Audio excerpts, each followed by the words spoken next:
Claro. Eu estava pensando bastante quando eu cheguei, né, no livro, e vocês conversando também, né, quando eu penso na neurose social, né, quando a gente pensa na questão mais ampla.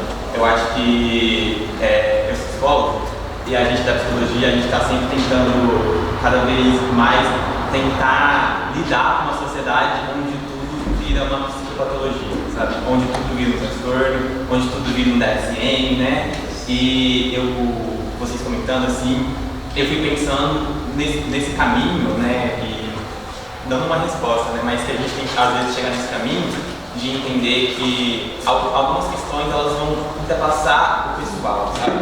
Eu acho que o Freud já começa a falar um pouco disso naquele livro, um dos últimos livros que ele lançou, no Mal-Estar da Sociedade, né?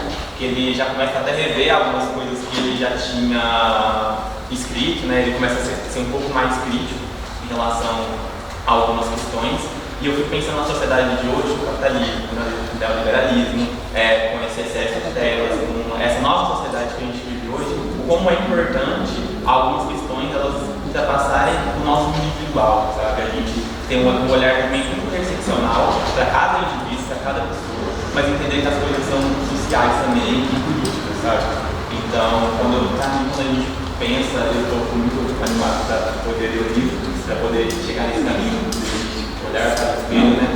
Mas esse olhar também para nós mesmos, do indivíduo, é um olhar também social. Ele precisa entender que alguns comportamentos, algumas questões, elas vão ir para além. Para mim, sair dessa casinha, sair dessa alienação, é também olhar para o outro, está à nossa volta, está fazendo a gente chegar até cada lugar, que às vezes, como você falou, é o algoritmo, as questões políticas, como a gente também precisa ultrapassar isso. E as micro-revoluções elas são importantes, mas eu acho que elas também têm importância em busca de uma revolução também maior, sabe? Luiz Alberto me acompanhou bastante no movimento sindical bancário, né?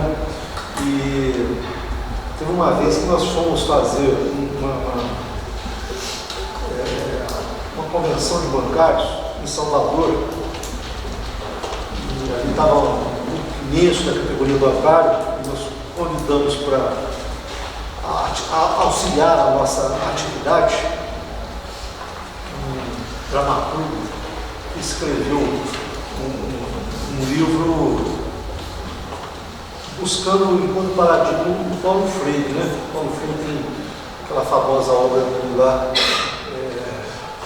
Como é que é? Esqueci agora. Pedagogia do oprimido.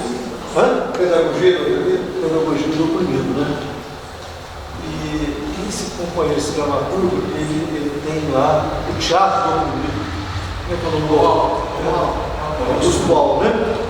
Aí o Augusto Boal, ele fazia uma atividade conosco assim. Ele nos convidou a subir no palco, né? Ele dispôs algumas mesas e algumas garrafas e falou assim: olha, faça com que essa garrafa agora seja uma outra atividade que não seja garrafa, seja alguma coisa, transforme isso aqui, né? Então o teatro oprimido tinha essa proposta, né? A proposta de não apenas discursar, né? Não apenas querer mostrar alguma coisa, mas de exemplificar, né? E o Augusto Boal, naquele momento, ele contava uma história que no sertão da Bahia, certa feita, né? Ele discursando sobre isso, aí terminou a peça lá que ele apresentou, etc. e tal, o pessoal saiu da plateia lá, o pessoal já veio com algumas ervas. Augusto, então vamos para a revolução que está na hora, nós já estamos prontos. Então, essa é a questão ideal, que você propõe, né? Agora não sabemos o seguinte, se vai dar para a gente desmarcar o boteco de hoje à noite para ir para a revolução. Esse é o nosso problema, né? Por isso que a gente defende as micro-revoluções. São realidades que a gente precisa analisar com profundidade. A gente quer isso. Nós queremos essa discussão. Eu disse agora há pouco isso, quando me perguntado pelo repórter, eu falei: olha, não acabar com o capitalismo, não no meio. É o processo mais alienante que existe. Né? É o processo mais alienante que fazer isso? Exatamente. Alguém tem essa solução? Nós não temos. Então, esse é o processo de dizer não, de resistir na medida que você possa dizer não. Não é? A gente tem um histórico de resistência desde a hora que a gente nasce. Desde a hora que a gente nasce, o bebê rejeita ou aceita determinadas questões e vai tentando impor a sua personalidade, a mãe não deixando, né, e tentando fazer. Então, é um processo de resistência e de, ao mesmo tempo, de afirmação. Vamos ver onde nós vamos acabar com essa situação.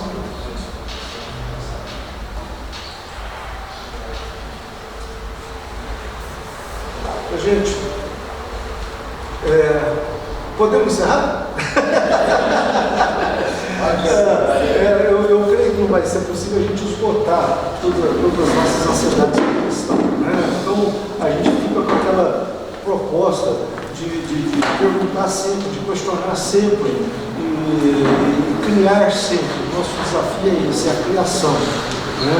E saímos dessa condição normativa que nós estamos, que nos é imposta, né?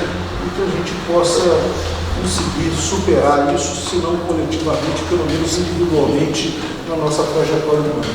Muito obrigado por vocês todos.